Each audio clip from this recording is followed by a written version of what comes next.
I love a mountain bike with a story, and we've got one right here. This was Chase's first real mountain bike, and actually, it was a hand-me-down from his dad, Eric Perkins. And Eric actually bought this bike off of a mountain bike racer. So I've got a lot of respect for this bike, and I want to find it a good home, but that could be a challenge. How old is it? 10 or 12 years old. 10 or 12 years old? It's getting up there. This bike was built in 2013, so it's outdated by well over a decade. It also has smaller wheels, no way to route an internal dropper post, and the color scheme might have been cool when Vine was a relevant platform. Plus, this bike was used hard. There's not a spot on it that doesn't have some kind of scrape or scratch. Many of the parts are likely worn, and there's no telling what we're gonna find when we dig into it. But this bike has a lot going for it.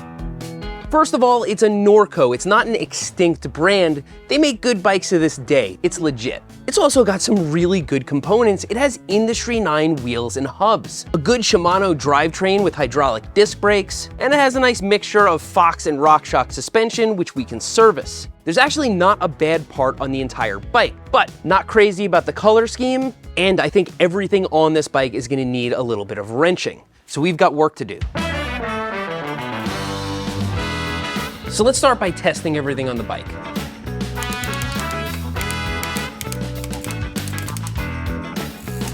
The shifting seems more or less okay. Let's see how much life is left in the chain.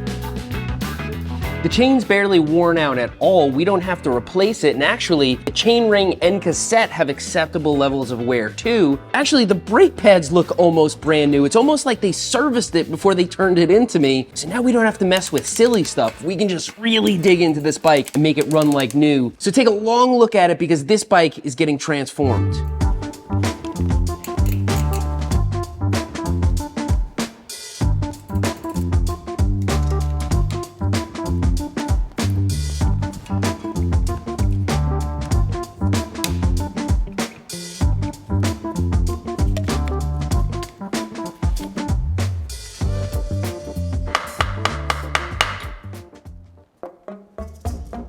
Couldn't find a 40.5 bottom bracket wrench, but I had this one from AliExpress. It just broke. I try to explain why good tools are so expensive. A picture's worth 1,000 words.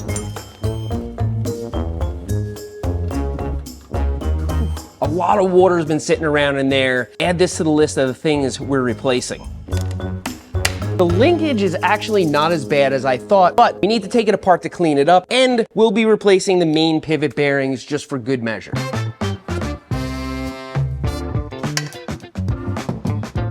I don't always break the entire bike down to every single bearing and little screw, but that's exactly what this bike needs. Break it down to every single little part, put new thread locker on the bolts, clean every little thing, and when we put it back together, you're gonna see that it is impossibly clean. And yes, this bike was taken care of. Good parts were put on it, but it was ridden, and it was ridden hard. And if we do our job the right way, it's basically gonna perform like a new bike, and it's gonna have some features that it didn't before.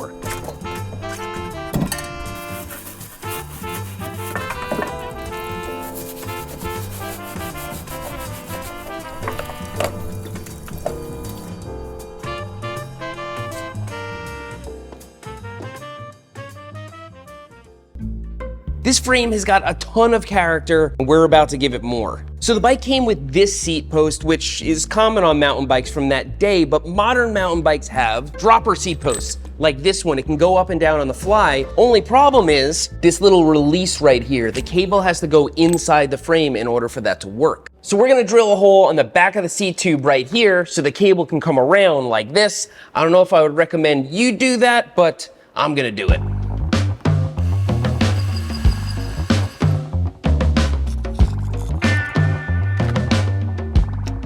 So we'll find out later if this ends up working out. There's a lot of reinforcement on this part of the frame, so I'm not too worried about it. Let's change out the linkage bearings and get this looking like a bike frame.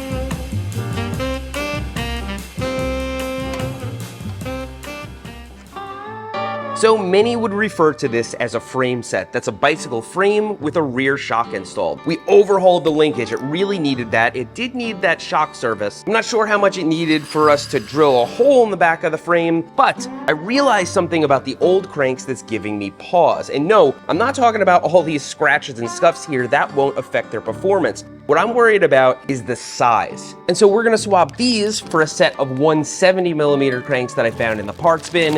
In 2013, it was normal to sell a small to medium-sized bike with 175mm cranks. We've since stopped doing that. Most new bikes these days come with shorter cranks. And actually, there are some other things that are way too big for this bike, especially given where it's going.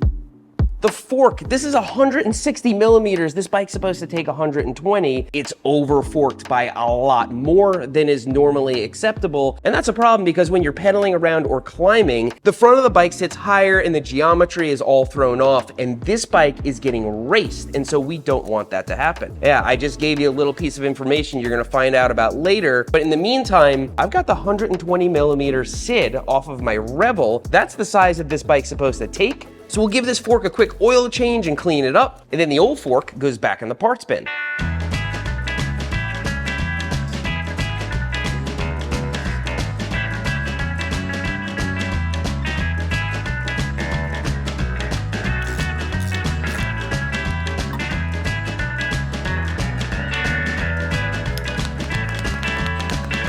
Oh, before we install this fork, we're gonna replace this headset, and then things are gonna get interesting.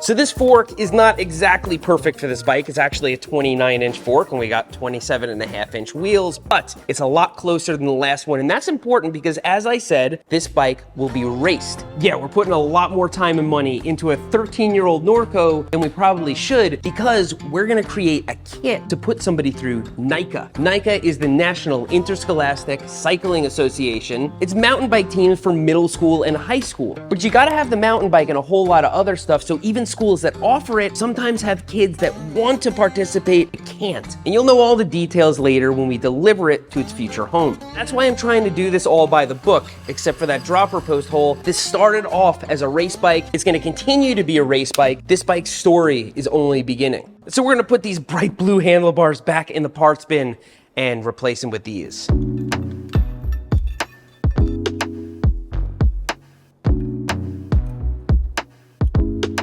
So this is kind of where the real fun begins, but I want to tackle one thing first before I get into the nitty-gritty, that dropper post modification we did.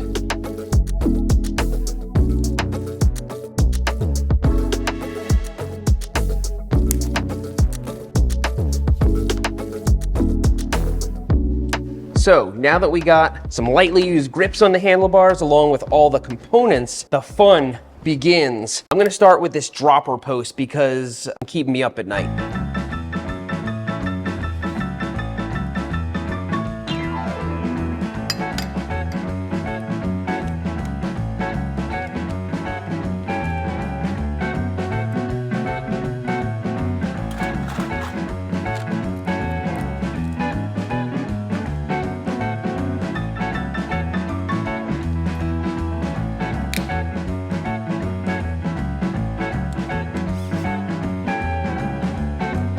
Okay, so the cable comes out here, and if we push it too hard against the seat tube, it's gonna kink. So we're gonna secure it down here. And now I know what you're thinking. This might be sticking out too far for wheel clearance, but I'll have you know, rear wheel clears it by a whole lot. And while we're talking about wheels and tires, we're gonna have to address this. This tire's got a big plug in it. It's like a repair that you would do on a trail. Not in as good a condition as I thought. And if I replace this tire, it's not gonna be with a tan wall because I don't have any. This is for a NICA kid. I want them to be proud of the bike they're riding. I want the tires to match. And so we're gonna spend more money.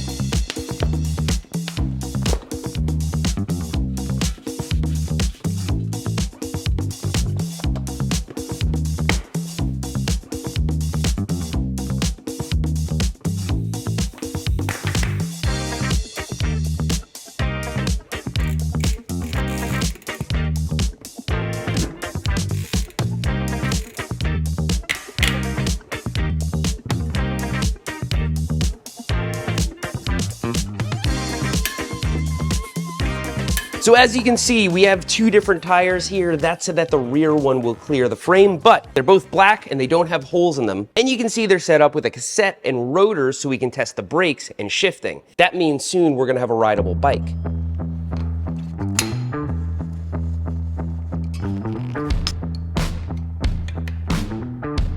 You can hear the rotors a little bit out of alignment. On every rotation, it rubs the slightest bit on the brake pad, and if you look closely, you can see which direction it's bending. We're gonna use this tool to just line it back up.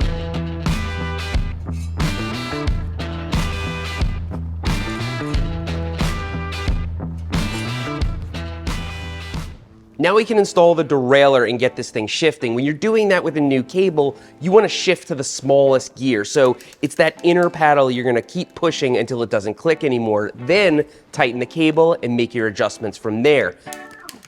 If you want to know details about setting up a derailleur, I have a whole video on my channel going through every derailleur problem you could possibly have, and it would certainly give you the knowledge you need to set one up. Okay, this is really starting to look like a bike. We might even ride it today. Let's bleed the levers and move on to the finishing touches.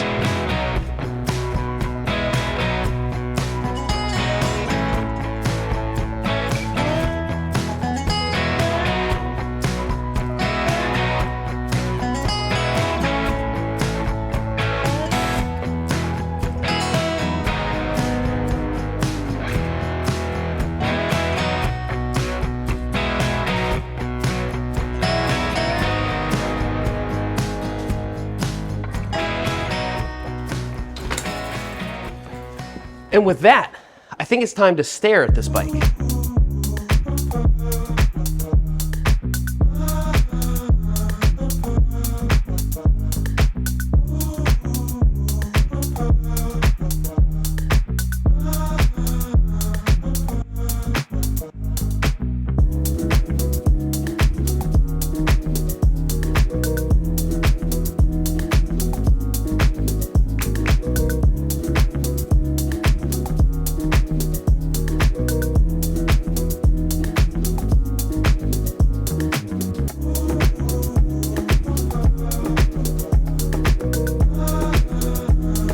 When we first got this bike, it was in rough shape, but we broke it all down, cleaned it up, overhauled the linkage, serviced the suspension, and we even replaced the fork to correct the geometry. We also shortened the cranks, replaced the tires, and we even toned down the color scheme a little bit. And of course, we can't forget that dropper post modification, which is going to make this bike seriously capable. And now what we have is a bike that's hovering around 30 pounds with all the optimal requirements for NICA. So let me show you what we're gonna do with it.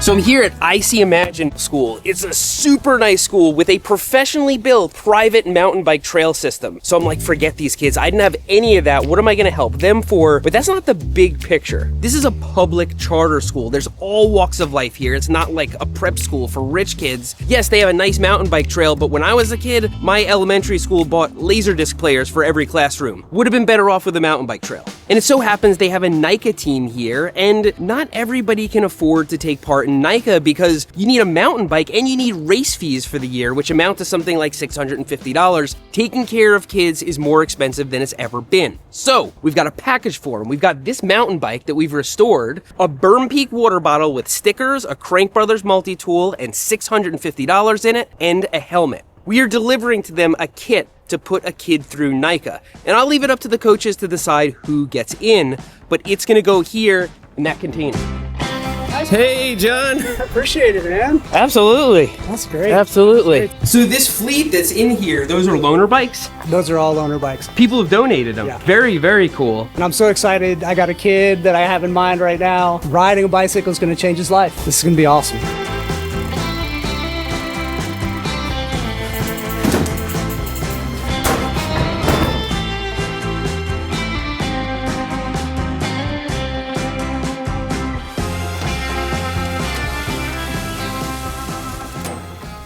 Okay, that was the best possible outcome. Sounds like he has someone in mind for that bike. Let's go back to the shop and debrief.